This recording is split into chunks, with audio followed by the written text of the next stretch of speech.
राजन शुक्ला जी का प्रश्न है रामचरितमानस को लेकर कि ढोल गंवार शूद्र पशु नारी एश अवतारण के अधिकारी, इसका क्या मतलब है? क्या यथार्थ में ये महिलाओं और शूद्रों के विरोध में लिखा गया है? तो इस चौपाई का समुचित व्याख्या हम करेंगे काव्य शास्त्र की दृष्टि से, दर्शन की दृष्टि से, अध्यात्म की दृष्टि से, अथवा यथार्थ अर्थ क्या होना चाहिए। सो दर्शकों, वीडियो में धैर्यपूर्वक बने रहें। नमस्कार, संगीत साहित्य मंच में आपका स्वागत है। मैं हूँ अंकिता दुबे, दर्शन। तो देखिए, इस चौपाई के संदर्भ में जब हम किसी चौपाई की बात करते हैं तो कवि जब किसी अपनी भावनाओं को उद्दीप्त करता है या किसी बात को कहने का वो प्रयत्न करता है तो साधारण नहीं कहता है, क्योंकि वो गांव का बकवास नहीं है कुछ आप कह देंगे।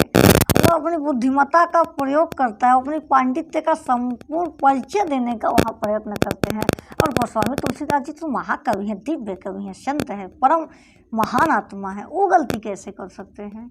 ये जानते हैं, किसी भी शब्द का अर्थ जानने के लिए संदर्भ, प्रसंग और प्रकरण, देश काल, परिस्थिति देखना बहुत जरूरी है, तथा शब्द का जो प्रयोग है उसे भी देखना है कि परिभाषिक शब्दावली है, अर्ध परिभाषिक शब्दावली है अथवा सामान्य शब्द है। इसमें काव्य शास्त्र के जो तत्व हैं, रस, छंद, अलंकार, उनका क्या कहना है, इसमें किस गुण का सफल प्रयोग किया गया है, ये वही बता पाएगा जो काव्य शास्त्र पढ़ा होगा। बाकी कही कहाई बातें तो सभी कहते हैं। यही कारण है कि हमारे जो धर्म ग्रंथ हैं वो प्रश्नों के कटघरे में आकर खड़े हो गए, क्योंकि बिना पढ़े लोग उसका व्याख्यान करने चले जाते हैं। संस्कृत नहीं पढ़ेंगे लेकिन संस्कृत का अर्थ बताएंगे पक्का, लेकिन मेडिकल साइंस पे बोलना हो तो भाग जाएंगे। तो यही बात है, इसका थोड़ा संदर्भ और प्रसंग देख लें और इसका प्रकरण देखें, आदेश काल, परिस्थिति को भी ध्यान में रखें, क्योंकि जब गोस्वामी तुलसीदास किसी बात को कहेंगे तो वो वर्तमान स्थिति को ध्यान में रखते हुए त्रेता युग की भी सामाजिक अवस्था का वो वर्णन करेंगे कि उस समय क्या स्थिति थी। तब तो भावना उद्दीप्त होगी, तब न पता चलेगा यथार्थ क्या है, उस देश का उस समय की क्या परिस्थिति थी। तो ये जानते हैं उस समय का प्रसंग है जब भगवान राम 3 दिन समुद्र का आराधना करते हैं और वो अपने मर्यादा को छोड़कर भगवान राम को मार्ग देने हेतु वो तत्पर नहीं होते हैं। विनय न मानत जलद जल गयहु 3 दिन बीत, अब बोल ही राम सकोप बस भय बिन हो ही न प्रीति। विदाउट भ्रम, जो भय है उसके बिना प्रीति नहीं होता है, बिना भय के प्रीति नहीं होता है। भगवान राम जब ऐसा कह के अपनी प्रत्यंचा चढ़ाते हैं, अस्कई रघुपत बाण चढ़ावा यह मत लक्ष्मण के मन बाबा, तो जब वो ऐसा कहते हैं और बाण अपने धनुष पर प्रत्यंचा चढ़ाते हैं तो वहाँ समुद्र प्रकट होते हैं। और वो प्रकट होकर क्या कहते हैं? देखिए, ढोल गंवार शूद्र पशु नारी पर पहले ना जाएं, पहले उसके पहले भी वो कुछ कह रहे होते हैं, तब ढोल गंवार शुद्ध पशु नारी पर आप जाइए। क्योंकि किसी भी चौपाई का अर्थ लेने के लिए उसके पीछे पहले की चौपाई और बाद की चौपाई को देखा जाता है। तो वो कहते हैं कि इस प्रकार वो अपनी बात को रखते हैं कि प्रभु, आप कह रहे हैं कि आप मर्यादा छोड़कर क्यों नहीं आए रास्ता देने, तो हे प्रभु, हे नाथ, आप ही तो ये मर्यादा मुझे दिए हैं, क्योंकि जो हमारे सृष्टि के 5 तत्व हैं वह एक संतुलित अवस्था में रहें। यदि एक तत्व भी अपनी मर्यादा को छोड़ देगा तो प्रलय से पहले ही प्रलय आ जाएगा। तो क्या कहते हैं? गगन समीर अनल जल धरनी, इन कर नाथ सहज जड़ करनी, तव प्रेरित माया उपजाये, सृष्टि हेतु सब ग्रंथन गाये। वो कहते हैं कि गगन समीर अनल जल धरनी, यानी कि छित जल पावक गगन समीरा, अर्थात आकाश, अग्नि, जल, ये जो 5 पंच महाभूत है, मूल तत्व है जिससे मानव के शरीर की उत्पत्ति हुई है, इनकी एक एक मर्यादा है। जैसे जल की मर्यादा तरलता है, अग्नि का कार्य है ईंधन को भस्म करना, उसी प्रकार एक एक तत्व की मर्यादा है। अगर आपके पेट में जठर अग्नि डिस्टर्ब हो जाए तो पता चलेगा लीवर डिस्टर्ब हो गया, खाना नहीं पचेगा। उसी प्रकार अगर जल अपनी मर्यादा छोड़ दे तो प्रलय के पहले ही प्रलय आ जाएगा। उसी बात को समुद्र कह रहा है, प्रभु आप ही ये मर्यादा दिए हैं, इन पांचों तत्व यदि अपनी मर्यादा को छोड़ देंगे तो प्रलय से पहले ही प्रलय आ जाएगा। तो उसके आगे और वो क्या कहते हैं, प्रभु बल कीनी सीख मोहि दीनी, मर्यादा प्रभु तुम ही कीनी, ढोल गंवार शूद्र पशु नारी, ए सब ताड़न के अधिकारी। अब वो कहते हैं कि हे प्रभु बहुत अच्छा किए, मुझ पर आप करुणा बरसाए, कृपा किए नाथ कि आप मुझे सीख दिए, और हे नाथ मर्यादा तो आप ही वो मर्यादा किए, और आज बहुत अच्छा किए। प्रभु भल कीन सीख मोहि दीनी, मर्यादा प्रभु तुम्हें कीनी, पुनः आप ही वो मर्यादा किए। सो इसलिए बहुत उत्तम किए कि आप मुझे सीख दिए। इसी प्रकार है प्रभु, मुझे लगता है कि ढोल गंवार शूद्र पशु नारी, ये सब ताड़न के अधिकारी। यहाँ अब इस भाव से अगर आप अर्थ को लेते हैं कि जो वो कह रहा है कि सारे तत्वों की मर्यादा आप किए, उसी के संदर्भ में वो इसी बात को कहता है क्या कि ढोल गंवार शूद्र पशु नारी। यहाँ ताड़ना शब्द को थोड़ा पकड़े। आजकल लिखा जाता है रामचरितमानस में सकल ताड़ना के अधिकारी, लेकिन आप बहुत पुरानी रामायण को पढ़ेंगे जो मेरे बाबा पढ़ा करते थे, तो वहाँ हम सुनते थे, मेरे बाबा जब गिरीश द्विवेदी जी पढ़ते थे तो वो यही उच्चारण करते थे, वहाँ वही लिखा होता था। बहुत पुराना की पुरानी बात आपको बता रहे हैं कि ये सब ताड़न के अधिकारी लिखा जाता है। कुछ तो टीकाकार उसमें गड़बड़ कर दे रहे हैं, अब मात्रा गिना जाता ही वो नहीं करेगा सोल।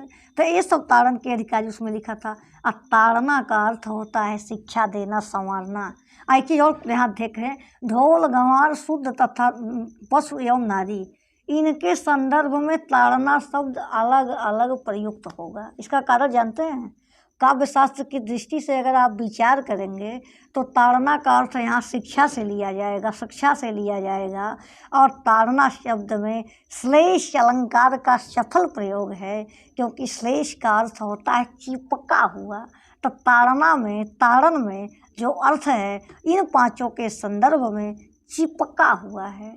अगर इसमें व्यंजनार्थ अर्थ को हम देखते हैं, क्योंकि जो शब्द है, शब्द और अर्थ, शब्द शक्तियाँ तीन प्रकार की होती हैं। जो शब्द है वो कारण होता है, अर्थ कार्य होता है, शब्द शक्तियाँ व्यापार एवं साधन होते हैं। उसी प्रकार हमारे यहाँ लक्षण क्या कहते हैं, अगर हम इस पर देखें तो तीन प्रकार के शब्द उत्पन्न होते हैं, अविधा, लक्षणा, व्यंजना। और इसका अर्थ अगर हम लेते हैं तो क्या उत्पन्न होता है, अविधार्थ, वाच्यार्थ भी इसको कहते हैं, वाच्यार्थ, लक्षणार्थ तथा व्यंजनार्थ। तो यहाँ व्यंजनार्थ यानी कि व्यंजना शब्द शक्ति का सफल प्रयोग हुआ है। अगर व्यंजना शब्द शक्ति के प्रभेद में हम घुसते हैं तो शब्दा व्यंजना शब्द शक्ति का प्रयोग हुआ है, क्योंकि व्यंजना दो प्रकार की शब्द शक्ति होती है। पहला व्यंजना का प्रकार है शब्दा व्यंजना, और एक होता है अर्थामूलक व्यंजना। तो यहाँ शब्दामूलक व्यंजना का प्रयोग है। अच्छा, एक उदाहरण और हम आपको बताते हैं। जैसे कहा गया है ना कि पानी बिना न उभरे मोती मानुष चून। यहाँ जो पानी शब्द है मोती मानुष चून के संदर्भ में अलग अलग अर्थ दे रहा है। क्यों? क्योंकि यहाँ उसी व्यंजना शब्द शब्दा व्यंजना का प्रयोग है और यहाँ श्लेष अलंकार है। इसलिए और एक उदाहरण से देखें, चरण धरत चिंता करत चितवचारी और सोरन को खोजत फिरे कवि व्यभिचारी चोर। यहाँ जो सोरन शब्द है, सोरन का अर्थ जो है यह कवि व्यभिचारी चोर के संदर्भ में अलग अलग जैसे अर्थ प्रयुक्त होगा, उसी प्रकार ताड़ना में श्लेष अलंकार है और ताड़ना अवधि भाषा का शब्द है। इसीलिए ढोल गंवार शुद्ध पशु नारी ये सब ताड़न के अधिकारी। यहाँ हम अगर ताड़ना का अर्थ लें तो शिक्षा से होगा, और वो जो शिक्षा है ढोल गंवार शुद्ध पशु नारी इनके संदर्भ में अलग अलग प्रयुक्त होगा। पहला है ढोल। ढोल अगर किसी गंवार व्यक्ति को आप दे देते हैं जिसे तालों का ज्ञान नहीं है, वो ऐसा ही पीटेगा, बताइए कोई ताल निकलेगा? नहीं निकलेगा ना। तो इसका अर्थ है कि ढोल उसी को दिया जाए। ढोल की मर्यादा वही समझेगा जो ढोलक को, तबले को ताल जानता होगा, जो संगीत सीखा होगा, तभी ना बजाएगा। धा धिन धिन धा, धा धिन धिन धा, धा तीन तीन ता तित धी धिन धा, धागे ने तीनक धिन। नहीं तो ऐसे ऐसे पीटेगा, कहीं नहीं कुछ बजेगा।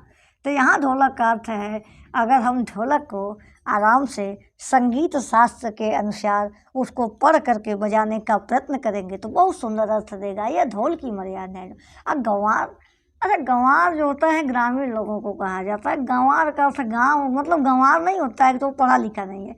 जो गांव के लोग होते हैं बड़े सीधे साधे होते हैं, बड़े अच्छे होते हैं, बड़े कोमल भाव वाले होते हैं। यहाँ उनका अर्थ है कि उन्हें भी, उनके लिए भी शिक्षा का ऐसा प्रबंध हो ताकि वो भी हमारे धर्म ग्रंथ को भली भांति पढ़ सकें। तो अशूद्र, अच्छा शूद्र कहते किसे हैं? कोई आवश्यक है कि जो ब्राह्मण का बेटा है और शराब पिए और उसको आप ब्राह्मण कहें? अथवा शूद्र का बेटा अगर फर्स्ट क्लास का वेद पढ़ रहा है तो उसको आप शूद्र कहेंगे? ऐसा नहीं है।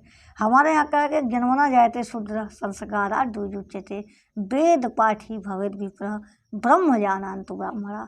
तो यहाँ जो शूद्र शब्द है उसका अभिप्राय है जिसके अंदर काम, क्रोध, मोह, लोभ, ईर्ष्या, अहंकार जैसे विकार हैं, जो भांति भांति का क्रोधी है, जो नीच कर्म करने के लिए प्रवृत्त है, वो शूद्र है। शूद्र का यथार्थ अर्थ ये होता है। शूद्र का अर्थ गलत नहीं होता है, किसी वर्ग को नहीं कहा गया है। तो यहाँ जो आया है ढोल गंवार शुद्ध पशुनारी ये सब ताड़न के अधिकारी, तो यहाँ शूद्र का अर्थ है कि जो शुद्ध प्रवृत्ति के मानव हैं उन्हें ऐसे शिक्षा दिया जाए कि उनके अंदर भी मनोविकारों का दमन हो जाए, ज्ञान का प्रकाश हो जाए और उत्तम आनंद युक्त अभिव्यक्त परमात्मा को भी प्राप्त करने में सफल हो जाए।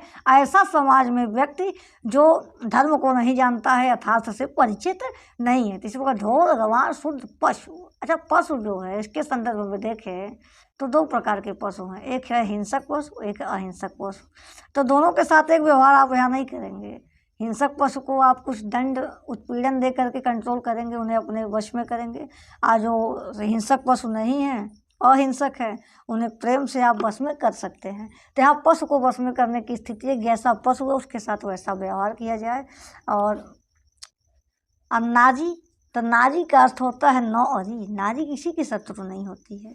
तो यहाँ नारी का अर्थ ताड़ने का मतलब नहीं कि उसको प्रताड़ित किया जाए, यही अर्थ लोग अलग अलग लगाते हैं। हमने कहा श्लेष अलंकार है, सबके संदर्भ में अलग अलग अर्थ प्रयुक्त होगा। नारी का अर्थ है कि नारी को भी अपनी मर्यादा में निश्चित रहना चाहिए। जैसे छित जल पावक गगन समीरा, वो अपनी मर्यादा छोड़ देगा तो प्रकृति में प्रलय से पहले प्रलय आ जाएगा। उसी प्रकार ढोल गंवार शुद्ध पशुनारी, ये जो हमारे अमूल्य निधियाँ हैं, अमूल्य लोग हैं, इनको भी अपनी मर्यादा के अनुकूल रहना चाहिए और इनके लिए उचित शिक्षा का प्रबंध होना चाहिए। यही यथार्थ अर्थ है ढोल गंवार शुद्ध पशुनारी। ये सब ताड़न के अधिकारी चौपाई का काव्य शास्त्र की दृष्टि से ये बहुत ही महत्वपूर्ण चौपाई है। आशा करते हैं आप लोग समझे होंगे। अधिक से अधिक इस वीडियो को शेयर करें। बहुत बहुत धन्यवाद।